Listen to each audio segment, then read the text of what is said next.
Vamos continuar com as nossas aulas de Fundamentos da Realidade, agora a terceira.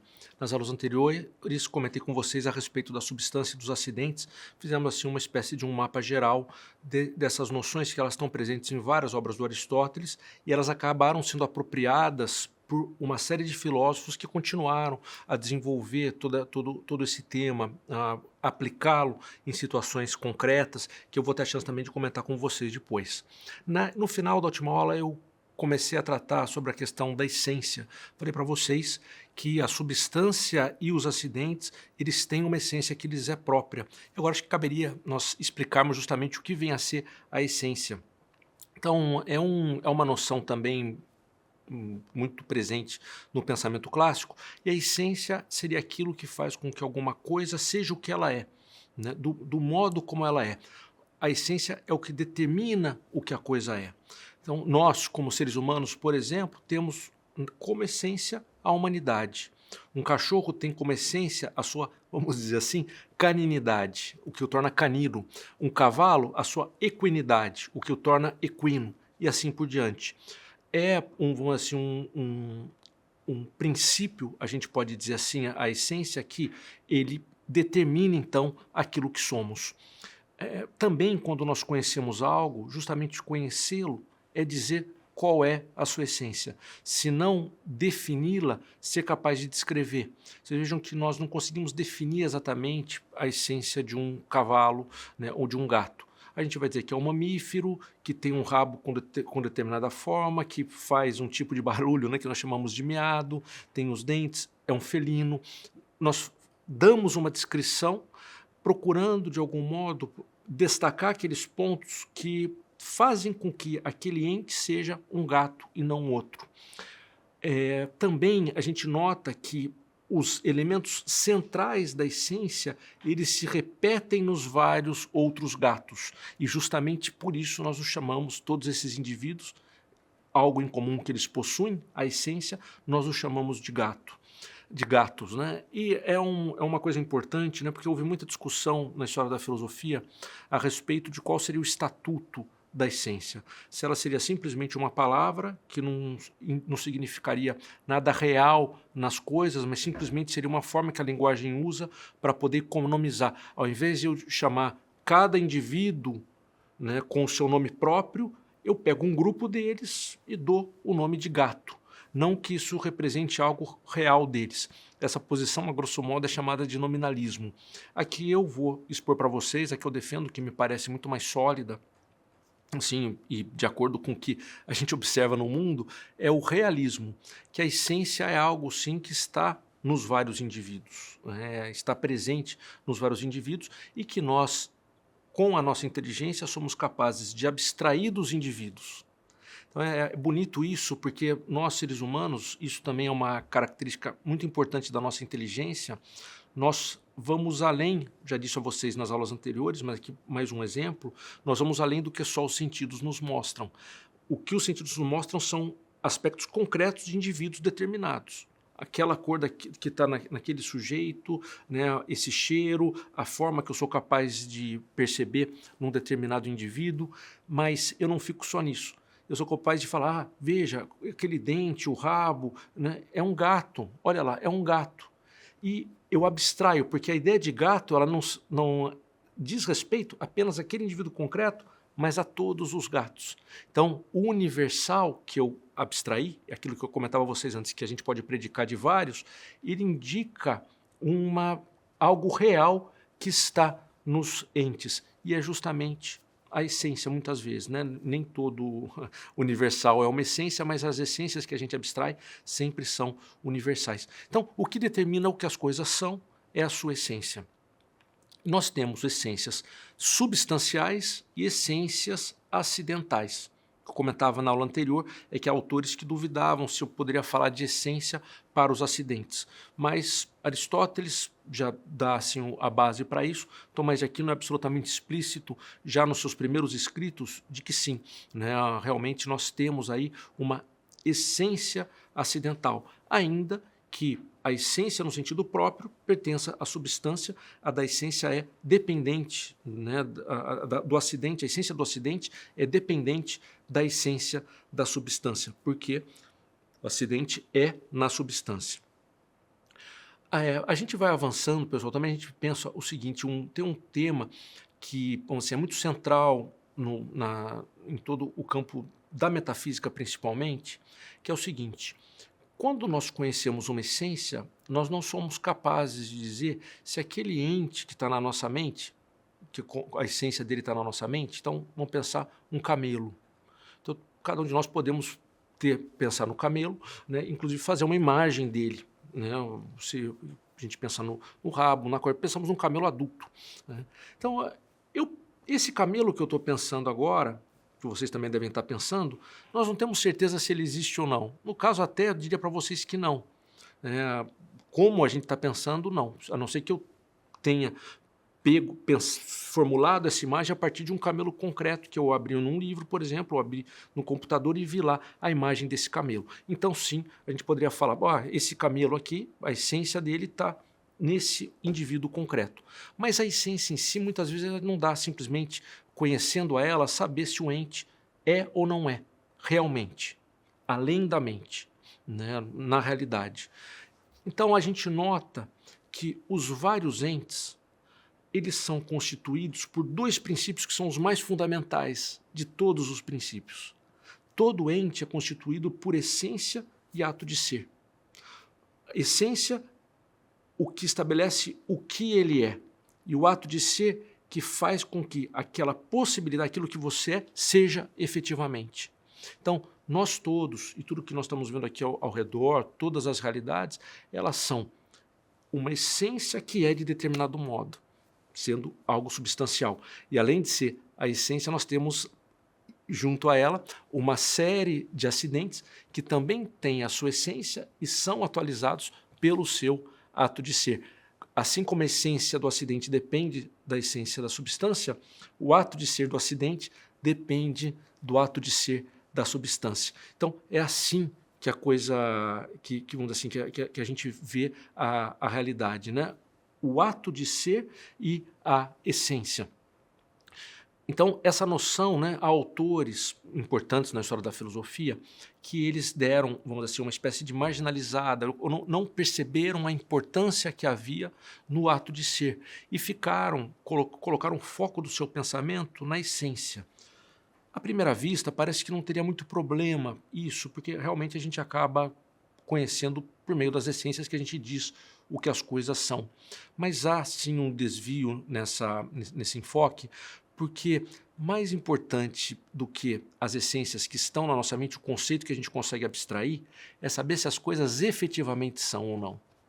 O ser, o estar presente, o ser real é, vamos dizer assim, a maior das perfeições, da qual todas as outras dependem. A própria essência, ela apenas é realmente na medida em que ela é atualizada pelo ser, senão ela simplesmente será uma ideia, será um conceito que nós formulamos e que está na nossa mente, mas que não é de um modo real. Então, essência, ato de ser, essência é o que determina o que a coisa é, e o ato de ser é o que diz se ela é ou não é, o que, vamos dizer, você precisa ter o ato de ser para poder ser. O ato de ser é o primeiro verbo, né, gente? A primeira coisa que qualquer realidade a gente pode dizer nela e perceber se ela é ou não é, né, se ela existe ou não. E nós temos vários modos de existir diferentes. A gente pode pensar em uma série de entes que existem apenas mentalmente. Inclusive que várias pessoas compartilhem aquela ideia que não existe na realidade, mas existe mentalmente. Por exemplo, os personagens de literatura, né?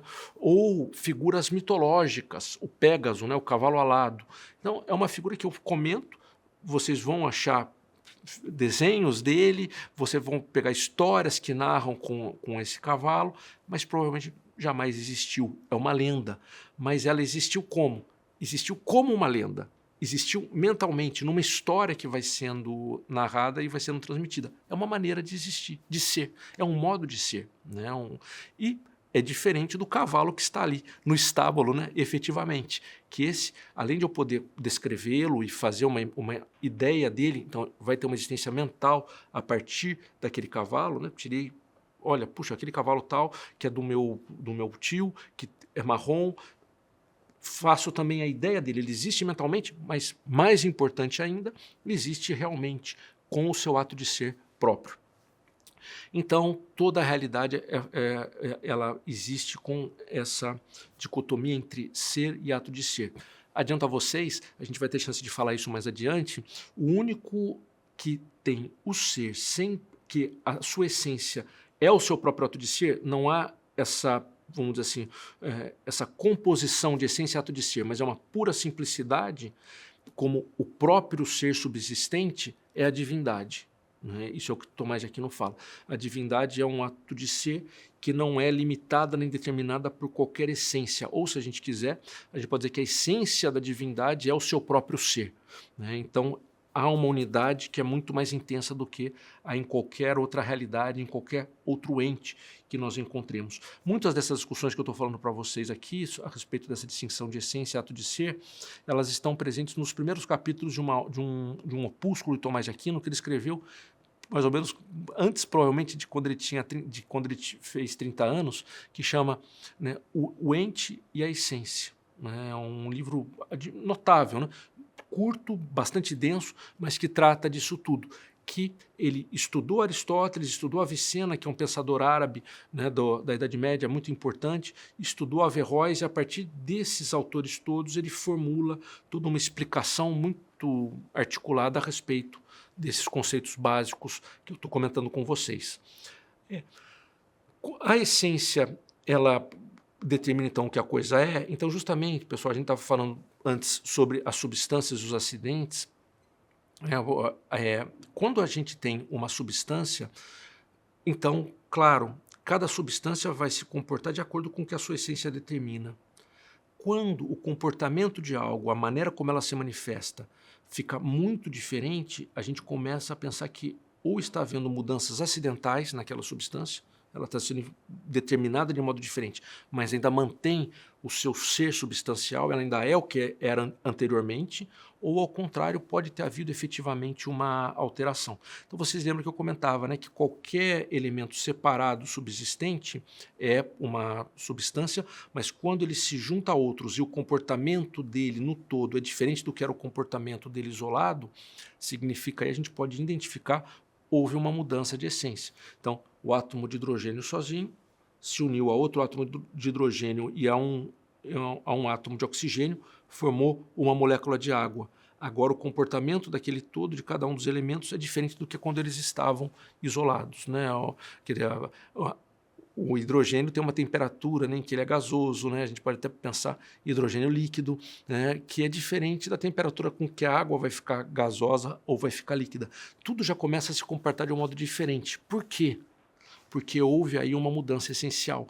A substância que havia deixou de existir e passou a fazer parte de outra substância nova e maior. Vocês sabem que há muitas dúvidas com relação às substâncias, né? Mas o que eu fui explicando para vocês, eu espero que ajude a entender melhor, que muitas vezes as substâncias, vamos dizer assim, elas se confundem, pode nos causar uma certa estranheza, com o que nós chamamos assim de todos, né, ou agregados acidentais. O agregado acidental ele é formado por várias substâncias, mas elas se unem sem que apareça uma nova substância. Por quê? Porque as várias partes continuam se comportando como se comportavam antes de terem se unido. Então, isso é um elemento que nos permite diferenciar se eu estou diante de uma nova substância ou não. Os elementos artificiais, tudo que é artificial, não são substâncias novas. Ele é formado por várias substâncias que se unem. Né? Então, o computador que está diante de vocês, a câmera que está aqui na minha frente, a televisão, o carro, são várias peças. Cada peça, um parafuso, um circuito que está ali, né, na placa, pode ser que esteja tão unido, então a placa inteira ficou, né, uma unidade, né, então ela passa a ser uma substância. A tela, tudo que está lá e que você pode desmontar, e ao desmontar continua íntegro, né? Vocês vejam que a gente podemos trocar uma direção de um carro, o pneu, o motor ele é consertado e você troca lá as peças, troca e continua tudo funcionando, né? E a própria peça, se ela não for quebrada, simplesmente troquei, a peça eu posso colocar em outro carro e ela vai funcionar igual. Então vejam, ainda que essas peças estejam unidas num todo agregado, elas não se alteraram. Então esse todo agregado é uma unidade acidental, não é uma nova substância. O mesmo eu acho que vale, por exemplo, para as montanhas. Então, a montanha não é que ela é uma substância, ela é um agregado acidental. O fato de ser um agregado acidental não indica que não seja real. É real. O acidente existe mesmo. Então, um carro é um objeto real, mas ele não é uma substância. Ele é composto de várias substâncias que estão unidas umas às outras de um determinado modo, aí a inteligência humana, tudo mais, que faz com que eu tenha um determinado objeto que cumpra uma função. As montanhas são feitas, né, são compostas de terra, de pedras, vai ter lá plantas, né, vai ter uma árvore, quiçá, e assim por diante. Vários tipos de pedras diferentes. Cada um desses elementos, na medida em que ele é autônomo e a sua essência se mantém, né, o seu comportamento também, já vou explicar um pouco melhor isso, então quer dizer que continuam sendo substâncias que são separadas, que se unem lá só como um agregado, não formando uma nova substância. A ideia de substância está muito ligada a um outro conceito fundamental, e essas noções que eu estou transmitindo para vocês, essência, ato de ser, tudo que nós falamos das categorias, nas 10 categorias, a pessoa que domina isso, ela vai tendo uma base filosófica que é bastante sólida. Eu acho que depois ela pode ir para o que for. Daí justamente essa nossa disciplina Fundamentos da Realidade. E esse outro conceito que está muito próprio de essência é o conceito de natureza. Então a gente fala a natureza de algo, né? O que significa isso? A palavra natureza tem várias acepções, né? A gente pode falar que a natureza, um modo de entender, são os vários entes materiais que existem. Então um dos sentidos que se usa é isso. Vejam que também, né, a gente fala, né, protejam a natureza, cuidado da natureza, toda a preocupação ecológica se refere à natureza. A natureza é entendida como o quê? Os vários seres que estão no ambiente, seres materiais. Então a gente se preocupa com o ar, com a água, se ela está suja ou não, se os animais têm um ambiente que seja saudável para eles. Você está cuidando da natureza. No sentido mais filosófico estrito que eu estou falando aqui, tem uma relação com essa ideia de natureza, né, a ideia dos entes materiais, o modo como eles se comportam, mas a definição que foi formulada inclusive por Aristóteles sobre natureza no livro da Física, ele diz que a natureza é o princípio e a causa da quietude e de movimento do ente, mas intrínseca a ele, essencial, ou seja, não acidental. É interessante essa definição. Vocês vejam, eu dei antes um exemplo, né, em aulas anteriores, que meu coração está batendo, meu sangue está circulando, eu estou me movimentando. A vida, né, nos entes que são como nós, limitados entes materiais, a vida ela implica movimento. Todo ser vivo tem um movimento, mas um movimento que não é exterior. Esse livro aqui eu estou pondo para cá e para lá. Vejam, ele está sofrendo um movimento devido a uma causa extrínseca que está alterando o local em que ele está. Por si mesmo ele não faz isso. Agora, o meu coração está batendo por causa do meu corpo, a minha estrutura leva a que o meu coração bata, a que o meu sangue circule. Então, eu tenho dentro de mim um princípio do movimento, como dentro de mim, intrínseco. E essencial, não é acidental, não é uma coisa, vamos dizer assim, que eu possa mudar, alterar facilmente. Justamente o que eu sou se manifesta por esse movimento. Vocês vejam a relação da essência e da natureza. A essência é o que faz com que o ente seja o que é. Tem um certo caráter de determinar o que é o ente. Muitas vezes, quando a gente fala dela, a gente pode pensar como um elemento mais estático. É a humanidade, o fato de ser um cachorro, é o fato de ser uma samambaia. É a essência, é o que faz com que a samambaia seja samambaia. Agora, exatamente porque algo é o que ele se movimenta internamente de acordo com o que ele é. Os antigos, quando eles falam isso de se movimentar, e esse princípio é o causa interna do movimento, valia não só para os seres vivos, mas para todos. Então, por exemplo, né, a gente pode dizer, um imã que atrai é pela natureza do imã que ele atrai. Hoje nós sabemos o que os gregos não conheciam, que os vários objetos materiais eles se atraem através da força da gravidade. Essa força de atração é um movimento que decorre, vamos dizer, eu atrair o outro, isso vem da natureza da matéria, da própria materialidade. Então, todo ente material, ele atrai outros, faz parte da natureza dele. Também, então, a gente vai pensando, né? Diz respeito à natureza, por exemplo, né, a capacidade de reprodução, a digestão, tudo isso vem da nossa natureza. Se, vamos dizer assim, nós estamos, vamos dizer assim, bem constituídos, estamos íntegros, adultos, tudo isso funciona perfeitamente. Mas pode acontecer que por vários motivos, normalmente relacionados a algum aspecto material, algum aspecto físico, algum movimento que é próprio daquele tipo de ente acabe não acontecendo, né? Então uma pessoa, por exemplo, que ficou surda, ou alguém que está com problema de digestão, ou uma pessoa que se tornou infértil, pelo motivo que for, né? Tudo isso onde, assim, são movimentos que seriam próprios da natureza, mas que por uma questão física não se realizam. Não é que o ente, por isso, perca a sua essência. Já houve pessoas que defenderam isso, né? Quer dizer, que se você não tem certas capacidades próprias, você teria uma mudança de essência, mas não. O que aconteceu é que a sua natureza ficou mais fraca, mas a sua essência se mantém enquanto não houver uma corrupção daquele ente. Enquanto a substância não se corromper, ela continua com a sua essência, ainda que possa acontecer que a sua natureza esteja fraca, e é o que acontece com quem já está no final da vida e já não consegue mais o corpo, em momentos finais assim da pessoa, alguém que está assim num processo de agonia, no momento final ela já não consegue fazer as operações mais básicas, não consegue digerir, não consegue, o sangue fica complicado, não consegue conter a água. Por que tudo isso? A natureza está se enfraquecendo, está preparando já aí a morte, no caso de um ser vivo. Também a gente pensa então da natureza, tudo isso que eu estou comentando com vocês de essência, me permite chegar numa outro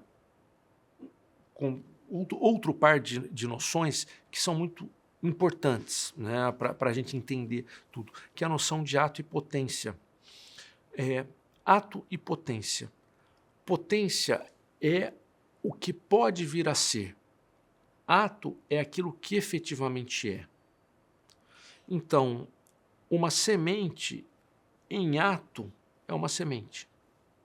Está lá, né? Eu comprei, por exemplo, numa loja especializada, ou junto a um agricultor, comprei um monte de sementes. E vou e planto a semente. No primeiro momento é só uma semente que está enterrada. Mas por que eu plantei? Porque eu sei que aquela semente, vamos supor que foi de pinheiro, né? Eu sei que aquela semente vai crescer e vai se tornar um pinheiro grande. Aquela semente tem a potência de crescer e de se tornar um pinheiro grande. A potência é algo que está presente no ente, mas ainda não está atualizado. Não é ato ainda, mas pode vir a ser um ato. Se eu plantar uma semente de pinheiro, eu sei que não vai surgir dali uma palmeira. Eu sei que não vai surgir uma bananeira, nenhum milharal. Vai aparecer o quê? Vão aparecer novos pinheiros adultos que vão crescer até que se tornem adultos.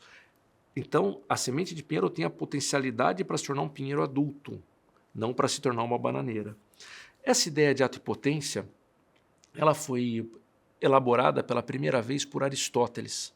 E eu acredito, e muita gente diz isso, é um dos momentos mais brilhantes do pensamento dele, porque ele foi capaz de perceber um aspecto que está na realidade que, exatamente porque as pessoas não o viam, elas tinham uma grande dificuldade para expressar ou para explicar uma questão que é realmente fascinante, que é a questão do movimento.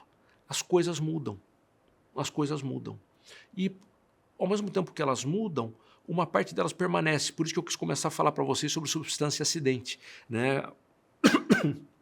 O que permanece e o que se modifica. Então, houve autores muito importantes, né? Lembro aqui uma famosa dupla de autores pré-socráticos, que nós chamamos, né? Pensadores anteriores a Sócrates, que são Heráclito e Parmênides. Heráclito, ele percebeu um movimento e ele notava que tudo está se alterando. Então ele falou, puxa, o que existe, a única realidade mesmo é o movimento. Todos os entes que parecem que se mantêm, na verdade não se mantêm. Então, eu que estou hoje gravando a aula, sou diferente daquele que gravou a aula em dias anteriores. Então, já não sou mais o mesmo. É outro ente. Ele não tinha também, o Heráclito, a noção de substância. Que eu expliquei para vocês, a substância se mantém, ainda que eu estou aqui num outro momento, já com uma série de mudanças físicas, qualitativas, quantitativas, do dia em que eu vim gravar a vez anterior. Houve já uma série de mudanças em mim, mas foram mudanças acidentais. Heráclito não tinha esse arsenal conceitual para explicar isso. Mas ele notava, você já não é mais o mesmo. Então, a única realidade que permanece é justamente o movimento, porque todos os entes estão se alterando. E ele usa aquela famosa expressão, que ficou clássica, né? Que não é possível se banhar 2 vezes no mesmo rio. Daí até as pessoas diziam que nem o rio é o mesmo, né? Vamos dizer assim, ninguém é o mesmo. O rio não é o mesmo, assim como a própria pessoa que se banha nele já não é, se a gente for a seguir aí o pensamento do Heráclito. Então, ele percebeu o movimento e como que extrapolou, né? Deu uma hipervalorização. E Parmênides é o oposto, que ele diz que algo não pode ser e não ser ao mesmo tempo.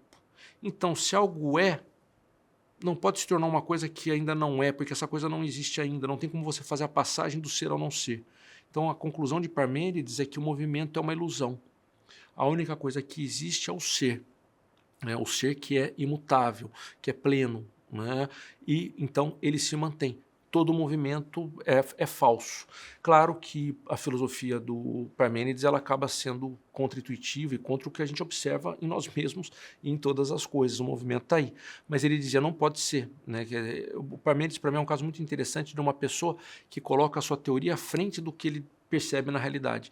É um modo de filosofar que é comum, né? Muitos pensadores realmente ficam presos às suas ideias e querem como que encaixar a realidade naquela estrutura que eles montaram e não aceitam que possa haver aí teriam que corrigir as suas próprias ideias. Então, Parmênides fala, não dá para passar do não ser para o ser, né? Porque a mudança seria isso, algo que não é passaria a ser.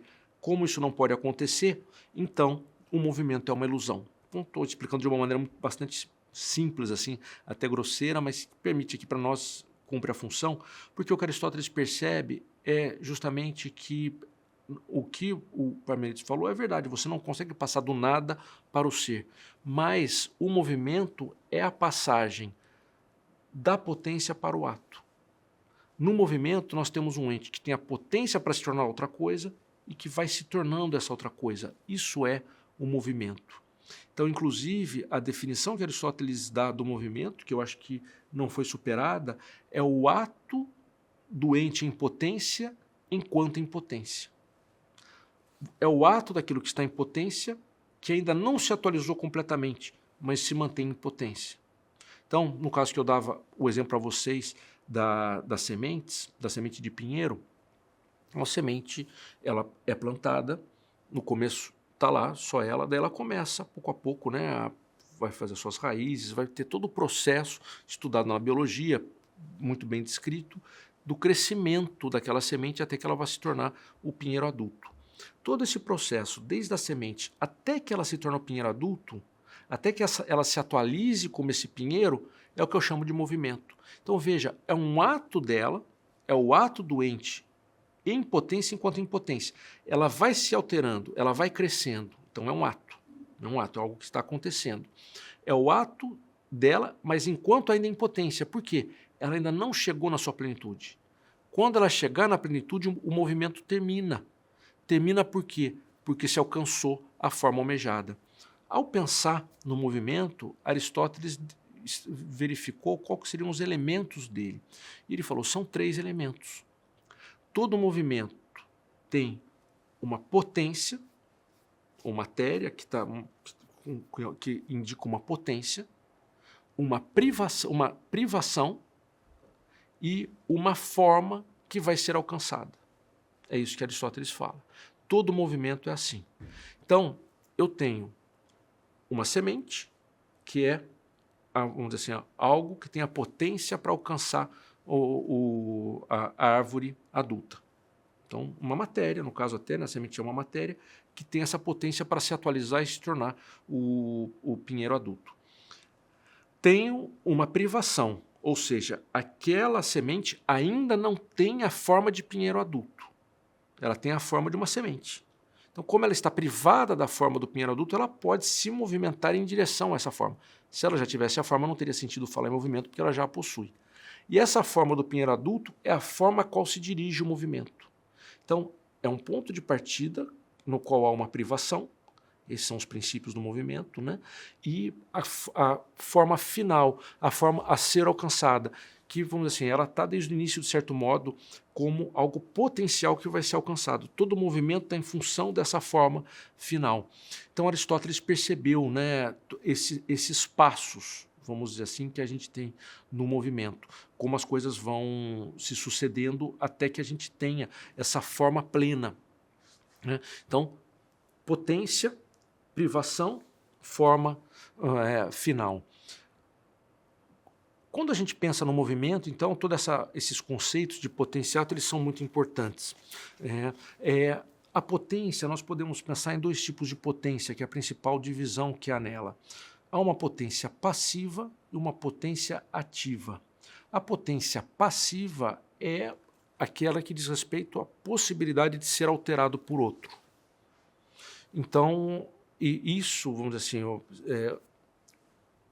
por exemplo, né, um pedaço de lenha, ele tem a potência passiva para que eu faça uma fogueira com ele. Neve já não tem essa potência passiva para se tornar fogueira. Então, a lenha, ela pode ser alterada para se tornar, ter essa passagem através do fogo, né, que ela vai passar de ser lenha para o fogo. Olha o movimento aí. Lenha que se torna fogo. Né? No início eu tenho uma privação. Privação do quê? É curioso falar assim, mas é verdade. Eu tenho a privação da forma de cinza, mas eu tenho a possibilidade de ter a forma de cinza. Então, tem a privação da forma de cinza, uma madeira que tem a potência para se tornar cinza e a forma de cinza que é o fenômeno do movimento. Jogo a lenha na fogueira e ela vai arder, vai queimar, vai se tornar cinza. É um movimento que aconteceu. Vejam, também fica para vocês pensarem como todos os movimentos são isso. O ato doente em potência enquanto tal. Quando a madeira se consumiu, se tornou cinza total, acabou o movimento. Né? É assim que a coisa funciona. Então, a capacidade de ser modificado é o que a gente chama de potência passiva. E potência ativa é a capacidade que se tem para modificar outro. Né? Para se modificar outro. Então, o fogo tem a potência ativa para esquentar o ambiente, para esquentar uma outra pessoa. Isso é a potência ativa do fogo. Né? E aquilo que é esquentado pelo fogo tem a potência passiva de tal, para poder receber o calor. A gente poderia pensar em certos elementos que, vamos dizer, eles conduzem muito mal o calor, eles recebem muito mal o calor, então eles servem de isolantes térmicos. O isolante térmico é justamente alguém que a potência passiva dele para ser esquentado é muito baixa, enquanto que outros elementos facilmente se esquentam. A potência passiva deles é alta, né? Com qualquer coisa eles já esquentam. E a potência ativa é essa capacidade. Também na potência ativa a gente pode ver graus. Né? Tem coisas assim que realmente são muito poderosas. Poder, potência. Né? E esse poder delas se mostra justamente nessa capacidade de alterar as outras coisas com força. Quando a gente vê o movimento, sempre vai haver uma conjugação de potências ativas e potências passivas, levando a uma atualização. Então, percebendo todo o quadro que a gente está fazendo, as substâncias dos acidentes, elas entram aí também. O movimento, quando a gente o estuda, a gente percebe o dinamismo que existe nos vários entes, com as causas se influenciando uma na outra e gerando o movimento, e esse movimento implica o quê? Acidentes que vão sendo alterados nos próprios entes e nas substâncias, e inclusive pode haver a mudança da substância. No caso, no exemplo que eu dei para vocês, da lenha que se queimou, eu tive uma mudança substancial. A lenha deixou de ser lenha, era a substância, né? Lenha, a essência dela, lenha, tinha uma natureza de lenha, mas depois que ela foi queimada, passa a ser o quê? Passa a ter a essência e a natureza de cinza. Mudou mesmo. comentava a vocês também que a gente percebe que houve uma mudança substancial quando o comportamento daquele ente passa a ser totalmente diferente. Então, aquilo que eu conseguia fazer com a linha, eu já não consigo mais fazer com a cinza. Né? O peso, a densidade, tudo é diferente. Houve uma mudança, né? Uma mudança, no caso, substancial. Enquanto a lenha só estava queimando, estava mais quente, eu tive uma mudança acidental. Mas chega um momento em que ela começa a se consumir, uma parte dela começa a se consumir. Então, aos poucos, ela vai desaparecendo, ela vai se corrompendo.